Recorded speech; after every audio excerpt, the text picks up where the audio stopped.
Alexander the Great, Julius Caesar, Genghis Khan, Napoleon Bonaparte, the end of 4 great conquerors. Imagine a man who cried because conquering 2 million square miles wasn't enough for him. Alexander the Great was obsessed with one thing: conquering the known world. For 10 years, he pushed his army through battle after battle, never fearing defeat. His men were exhausted and wanted to return home to enjoy their riches, but for Alexander, the spoils of war meant nothing compared to the thrill of victory. It wasn't about ruling, it was about conquering. In India, however, things took a turn. His battle against King Porus was one of his toughest, costing many lives. Even Alexander himself was reportedly wounded while his horse was killed. On the other side of the river stood another Indian army, ready to fight.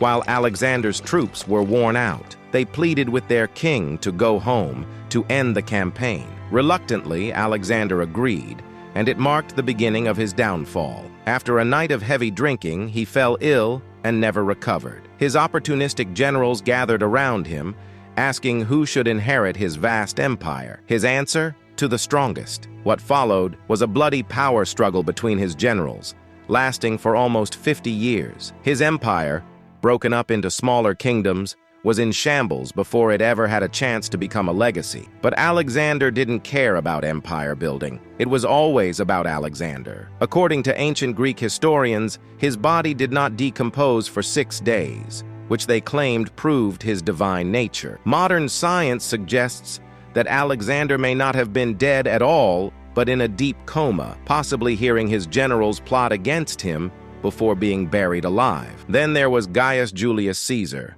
who idolized Alexander so much that he once cried while reading about him. At my age, Alexander had already conquered Persia, and I've done nothing, Caesar reportedly said to his men. His ambition drove him to undermine the Roman Republic, declaring himself dictator for life. He believed in breaking the law if it helped him gain power. His growing authority terrified the Senate, who feared he was paving the way for monarchy and the end of their influence. On the Ides of March in 44 BC, 60 senators conspired to end his life. Caesar was stabbed 23 times during a Senate meeting, and among the assassins was his beloved ally and adopted son, Marcus Brutus. His assassination marked the end of the Roman Republic and the rise of the Roman Empire. But Caesar, in his final moments, saw the ultimate betrayal from Brutus, and that betrayal became his legacy. In the medieval era, Genghis Khan rose as the most feared conqueror from the East, overshadowing even the Crusaders.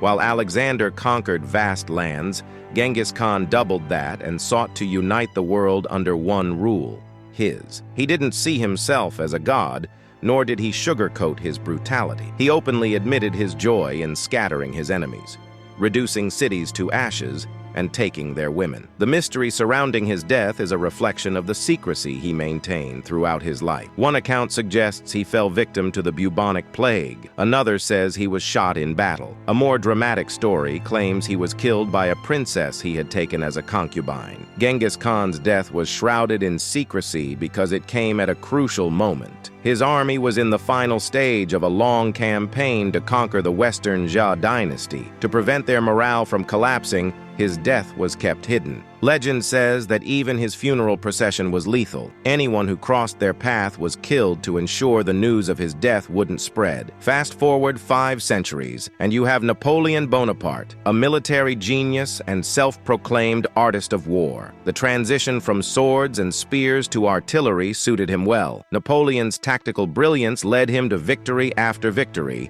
with his forces moving swiftly across Europe and the Mediterranean. However, like all conquerors before him, Napoleon's ambition was his downfall. The death tolls from his campaigns grew heavier, and eventually, he met defeat at the Battle of Waterloo in 1815. Rather than execute him, the British decided to exile him to the island of St. Helena. There, in isolation, Napoleon spent his final years pretending to still rule an empire that had forgotten him. In his final moments, he uttered, "France the army, head of the army, Josephine," summing up everything that mattered to him: his country, his military glory, and his beloved wife, Josephine. These 4 conquerors all met different ends, but they shared a common trait. They were never satisfied. Whether by betrayal, illness, or isolation, they all died wanting more, their hunger for power and conquest never fully quenched.